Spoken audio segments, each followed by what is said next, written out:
நடிகர் சத்யராஜ் வரலாறு. தமிழ் சினிமாவில் ஒரு குட்டி வில்லனாக தன்னுடைய வாழ்க்கையை தொடங்கி மெயின் வில்லனாக வளர்ந்து அதன் பின்னர் மிகப்பெரிய ஹீரோவாகி தற்பொழுது இந்தியா முழுவதும் ரொம்ப முக்கியமான குணச்சித்திர வேடங்களா சத்யராஜை கூப்பிடுங்க அப்படிங்கிற அளவுக்கு வளர்ந்து மாபெரும் நடிகராக ஒரு ஆலம்பரம் போல இருப்பவர் தான் சத்யராஜ் அவர்கள். இந்த நடிகர் சத்யராஜ் அவர்கள் யார், அவருடைய குடும்ப பின்னணி என்ன, இவர் எப்படி சினிமாவுக்குள்ள வந்தார், வந்ததும் அவ்வளோ ஈஸியா இந்த சினிமா வாய்ப்பு அவருக்கு கிடைச்சிருச்சா, ரொம்ப போராடி ஒவ்வொரு காலகட்டத்திலையும் அவர் நடித்திருக்கிற கதாபாத்திரங்கள்ல புதுமையான விஷயங்களை மேற்கொண்டு இவர் ஹீரோவாக மாறியிருக்கிறார். ஹீரோவாக இவருடைய கேரியர் சரியாக போகாத பொழுது தன்னுடைய நடிப்புல காமெடியை கலந்து ஒரு 10 ஆண்டு காலம் மறுபடியும் ஒரு பரபரப்பான ஹீரோவாக இருந்திருக்கிறார். அதற்கப்புறம் இவர் நடித்த எல்லா கேரக்டர்களும் ரொம்ப ரொம்ப முக்கியமான கேரக்டர்களாக அமைந்தது. நடிகர் சத்யராஜுடைய வாழ்க்கையில நிறைய சுவாரஸ்யமான பக்கங்கள் இருக்குது. அவை எல்லாவற்றையும் நம்ம பார்க்கலாம். இது RS ராஜா டாக்கீஸ். இதுவரை இந்த சேனலை நீங்கள் சப்ஸ்கிரைப் பண்ணலாம், சப்ஸ்கிரைப் பண்ணிவிட்டு ஒரு லைக்கையும் போட்டுவாங்க. நடிகர் சத்யராஜ் அவர்களை பற்றி நம்ம பார்க்கலாம். சத்யராஜ் அவர்கள் தமிழ்நாட்டில் இருக்கிற கோயம்புத்தூரில் 1954 அக்டோபர் 3ஆம் தேதி பிறந்திருக்கிறார். இவங்க அப்பா பேர் சுப்பையா, இவங்க அம்மா பேர் நாதாம்பாள். இந்த தம்பதியருக்கு மூத்த மகனாக பிறந்தார். அவருக்கு பெற்றோரிட்ட பெயர் ரெங்கராஜ். மேலும் இவருக்கு 2 இளைய சகோதரிகளும் இருக்காங்க.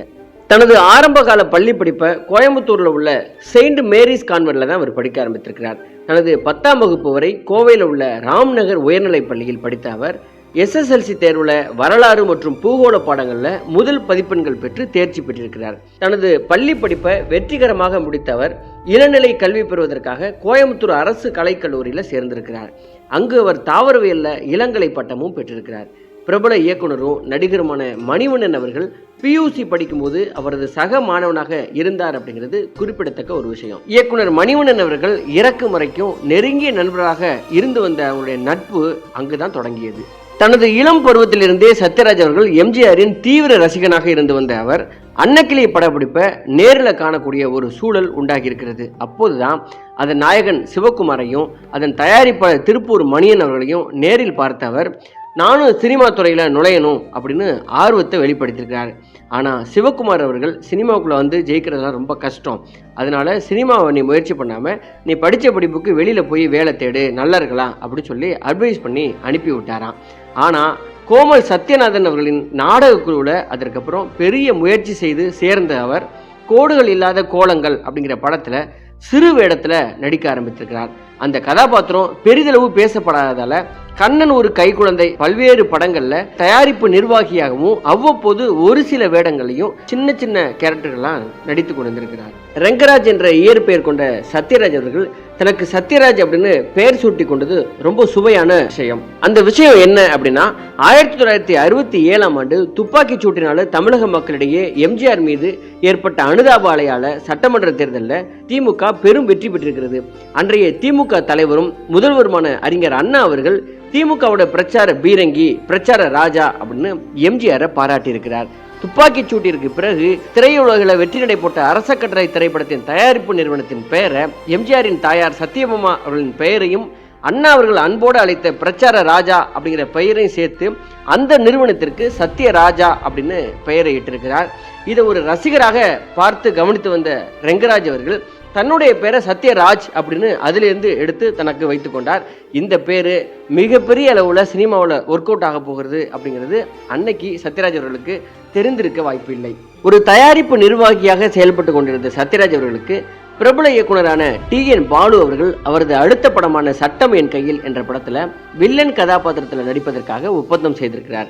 மக்களிடையே அவரது நடிப்பு வெகு விரைவாக சென்று சேர்ந்ததால அவர் தொடர்ந்து ஏணிப்படிகள், 3 முகம், பாயும் புலி, 100வது நாள், எனக்குள் ஒருவன், நான் மகான் அல்ல, சாவி, நான் சிகப்பு மனிதன், திறமை, முதல் மரியாதை, பகல் நிலவு, காக்கி சட்டை, பிள்ளை நிலா, விக்ரம், தர்மம், இரவு பூக்கள், மந்திர புன்னகை, மிஸ்டர் பாரத், முதல் வசந்தம், ரசிகன் ஒரு ரசிகை, விடிஞ்சா கல்யாணம் போன்ற திரைப்படங்கள்ல வில்லன் கதாபாத்திரங்கள்ல ஜொலிக்க ஆரம்பித்தார்.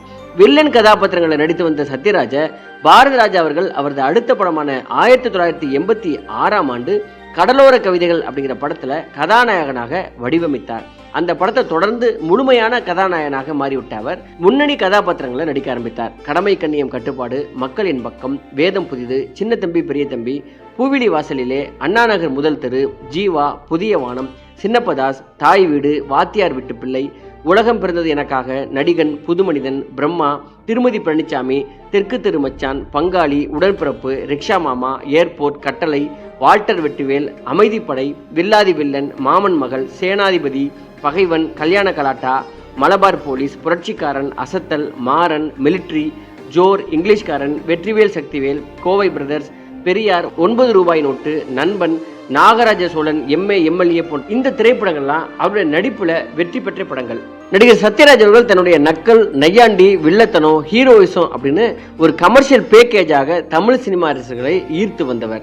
தமிழ் சினிமாவின் தனித்துவமான நடிகர்கள் ஒருவராக வலம் வந்தவர். தான் நடிக்க 50 ஆண்டுகளாக தெலுங்கு, மலையாளம், தமிழ் என அனைத்து மொழிகளையும் ஏறக்குறைய 250 படங்களுக்கு மேற்பட்ட திரைப்படங்கள்ல சத்யராஜ் அவர்கள் நடித்திருக்கிறார். வில்லன், ஹீரோ, காமெடி, தயாரிப்பாளர், இயக்குனர் அப்படின்னு பன்முகத்தன்மையை தொடர்ந்து வெளிப்படுத்தி வந்து தனக்கென்று திரைத்துறையில அசைக்க முடியாத ஒரு இடத்தை பிடித்தார். பொதுவா தமிழ் சினிமாவில் வில்லன் கதாபாத்திரங்கள் அப்படின்னாவே நம்பியார் தான் எல்லாருக்குமே நினைவுக்கு வருவார். அதற்கு அப்புறமாக ரொம்ப ஸ்பெஷலாக நடிகர் ரகுவரன் அவர்கள் அந்த வரிசையில் வந்தாங்க. ரகுவரனுக்கு அப்புறம் ரொம்ப குறிப்பிடத்தகுந்த ஒரு இடத்தையும் அடையாளத்தையும் உருவாக்கியவர் சத்யராஜ் தான்.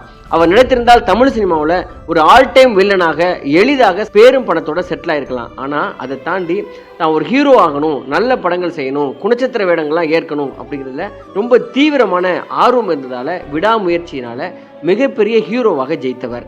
ஆரம்ப காலகட்டத்தில் தொடர்ச்சியாக சின்ன சின்ன கதாபாத்திரங்களை நடித்து வந்த சத்யராஜுக்கு சிவாஜி கணேசன், பிரபு, மோகன், விஜயகாந்த் முதலிய நடிகர்களின் படத்துல வில்லனாக நடித்து வரும் வாய்ப்பு கிடைக்க ஆரம்பித்தது. அதுக்கப்புறம் சத்யராஜின் திறமையை அடையாளம் காட்ட வாய்ப்பளித்தார் அவரது கல்லூரி நண்பரான இயக்குனர் மணிவண்ணன் அவர்கள்.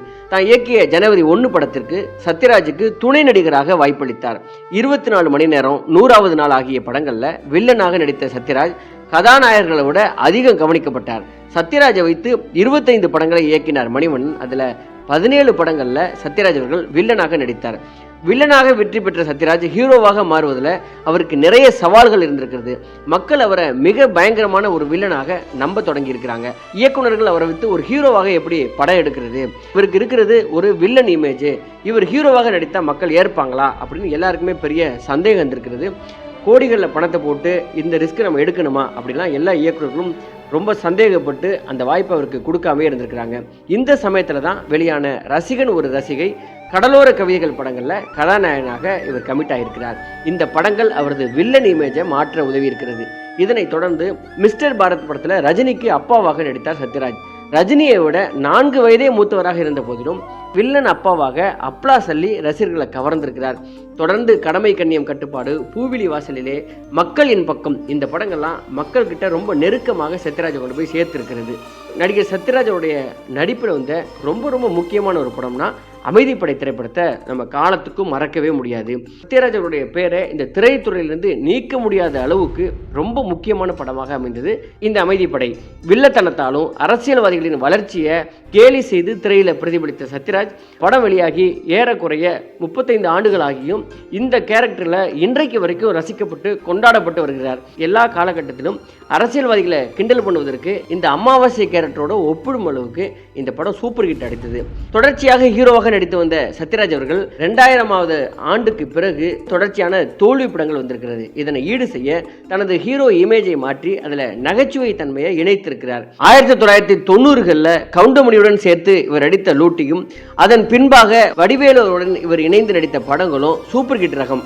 கடந்த 10 ஆண்டுகளில் ராஜா ராணி, வருத்தப்படாத வாலிபர் சங்கம், நண்பன், பாகுபலி, கனா அப்படின்னு தமிழ், தெலுங்கு மொழிகளில் குணச்சித்திர கதாபாத்திரங்களை கவனம் ஈர்த்து வரும் சத்யராஜ் அவர்கள் இன்றைக்கு இந்தியா முழுவதும் ஒரு அறியப்பட்ட நடிகராக இருக்கிறார். சீர்திருத்தவாதி பெரியாரின் வாழ்க்கை வரலாற்று படத்துல சம்பளம் வாங்காமல் நடித்து கொடுத்து பெரியார் மீது இவர் வைத்திருக்கிற அன்பை வெளிப்படுத்தினார். நடிகர் சத்யராஜ் அவருடைய நடிப்பு ஸ்டைல் என்ன அப்படின்னா ரொம்ப ஒரு அப்ராணி போல இருந்து கலாய்ப்பது தான். இவரது படங்கள்ல காமெடி ரொம்ப ரொம்ப முக்கியமான அம்சமாக இருக்கும்.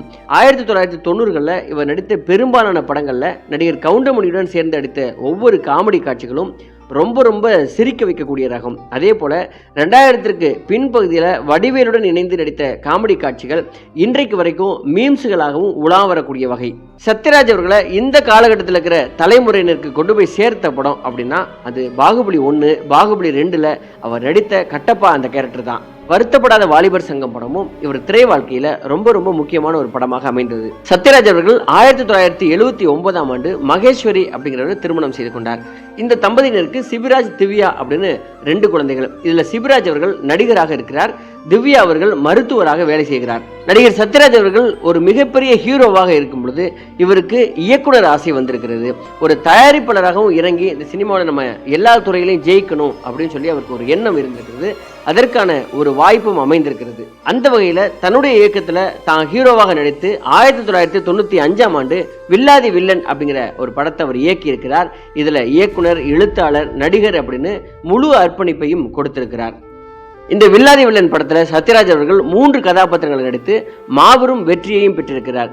இயக்குனராக இயக்கிய முதல் படத்திலேயே அதிக லாபத்தை சம்பாதித்து 125 நாட்களுக்கும் மேல திரையரங்குகளில் ஓடி பாக்ஸ் ஆபீஸ்ல சாதனையையும் புரிந்திருக்கிறது. இத்துடன் இந்த சினிமா இயக்குனர் கனவு எனக்கு போதும், நான் இதுல ஜெயிச்சிட்டேன், இது என்னுடைய துறை கிடையாது, நடிகன் தான் நான் அப்படின்னு சொல்லிட்டு அந்த இயக்குனர் பதவியை அப்படியே விட்டு நடிப்புல நடிகர் சத்யராஜ் அவர்கள் முழுமையாக இறங்கி விட்டார். நடிகர் சத்யராஜ் அவர்கள் சினிமாவில் தொடர்ச்சியாக பயணம் செய்து வந்த நேரத்தில் இவரது மகன் சிபிராஜும் ஹீரோவாக நுழைந்தார். அப்பொழுது ஒரு பொறுப்பான அப்பாவாக தன்னுடைய மகனை சினிமாவில் தூக்கி நிறுத்த வேண்டும் அப்படிங்கிற காரணத்திற்காக சிபிராஜ் அவர்கள் நடித்த 3 படங்கள்ல தயாரிப்பாளராகவும் மாறியவர் இருக்கிறார். வாரிசு நடிகருக்காக சத்யராஜ் இறங்கி செய்த லீ, நாய்கள் ஜாக்கிரதை, சத்யா இந்த 3 படங்களையும் இவருடைய மகன் வித்தியாசமான நடிப்பை கொடுத்து ஹீரோ அப்படிங்கிற அங்கீகாரத்தை பெற்றார். இதுல லீ படம் எதிர்பார்த்த அளவிற்கு வெற்றி பெறாததால பாக்ஸ் ஆபீஸ்ல சராசரியான லாபத்தை மட்டும்தான் பெற்றிருக்கிறது. அடுத்த படமான நாய்கள் ஜாக்கிரதை படம் நல்ல விமர்சனங்களை பெற்றாலும் சொல்ல முடியாத லாபத்தையும் அடையவில்லையாம். இதனை தொடர்ந்து சத்யா அப்படிங்கிற படம் இதுலையும் அவரால் போட்ட பணத்தை எடுக்க முடியவில்லையாம். இந்த அளவுக்கு மகனுக்காக தான் ஒரு நல்ல பிளாட்ஃபார்ம் அமைச்சு கொடுத்துட்டேன் அப்படிங்கிற அளவுல நடிகர் சத்யராஜ் அவர்கள் திருப்தி பட்டிருக்கிறார். நடிகர் சத்யராஜ் அவர்கள் எம்ஜிஆர் மீது தீவிர பக்தியோடு இருந்திருக்கிறார். சத்யராஜின் தங்கையின் திருமணத்திற்கு அப்போதைய முதல்வராக இருந்த எம்ஜிஆர் அவர்களை பத்திரிகை வைத்து அழைத்திருக்கிறார்.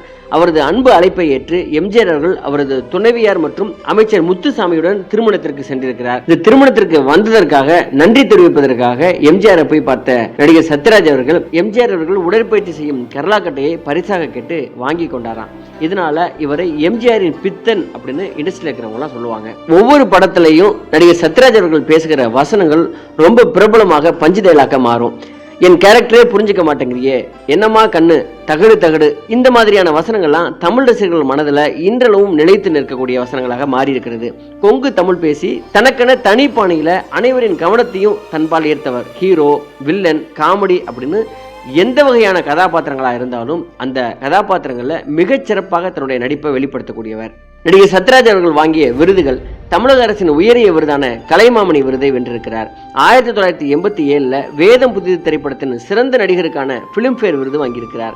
1991 தமிழ்நாடு அரசு அவருக்கு எம்ஜிஆர் விருது வழங்கி கௌரவித்திருக்கிறது. 2007 பெரியார் விருது அவரது பெரியார் படத்திற்காக வழங்கப்பட்டது. 2007 சத்யபாமா பல்கலைக்கழகம் அவருக்கு கௌரவ டாக்டர் பட்டம் வழங்கி சிறப்பித்தது. 2007 ₹9 நோட்டு திரைப்படம் அவருக்கு சிறந்த நடிகருக்கான விஜய் விருதினை பெற்று தந்தது. 2012 நண்பன் படத்தின் சிறந்த துணை கதாபாத்திரத்திற்கான விஜய் விருதை வென்றிருக்கிறார். நடிகர் சத்யராஜ் அவர்கள் தந்தை பெரியார் திரைப்படத்தினை இவர் சம்பளம் வாங்காம நடித்து கொடுத்தார். அதற்காக பெரியாரியவாதிகளின் பெரும் மதிப்பும் அவருக்கு கிடைத்தது. திராவிடர் கழக தலைவர் கி வீரமணி அவர்கள் பெரியார் அணிந்திருந்த ஒரு மோதிரத்தை அன்பளிப்பாக சத்யராஜ் அவர்களுக்கு கொடுத்தார். நடிகர் சத்யராஜ் அவர்கள் தமிழ் உணர்வு மிகுந்தவர். பேரறிவாளன், சாந்தன், முருகன் ஆகியோரின் மரண தண்டனையை ரத்து செய்ய கோரி சென்னையிலிருந்து வேலூர் நோக்கி சென்ற மோட்டார் சைக்கிள் பேரணியில நடிகர் சத்யராஜ் அவர்கள் பங்கேற்றிருக்கிறார். இதுல இயக்குனர் மணிவண்ணன் மற்றும் பெரியார் திராவிட கழக பொதுச் செயலாளர் விடுதலை ராசேந்திரன் மற்றும் ஏராளமான இளைஞர்களும் பங்கேற்றிருக்கிறார். இந்த தமிழ்நாட்டிற்கும் தமிழர்களுக்கும் ஏதாவது ஒரு பிரச்சனை அப்படின்னா முன்னணியில் இருக்கக்கூடிய நடிகர்களில் முதன்மையானவர் இந்த நடிகர் சத்யராஜ் அவர்கள். மிகுந்த தமிழ் உணர்வு கொண்டவர். தன்னுடைய அரசியல் கருத்துக்களையும் யாருக்கும் பயப்படாம எந்த மேடையிலையும் வெளிப்படுத்தக்கூடியவர் நடிகர் சத்யராஜ் அவர்கள். இதுவே நடிகர் சத்யராஜ் அவருடைய வாழ்க்கை வரலாறு. நன்றி, வணக்கம்.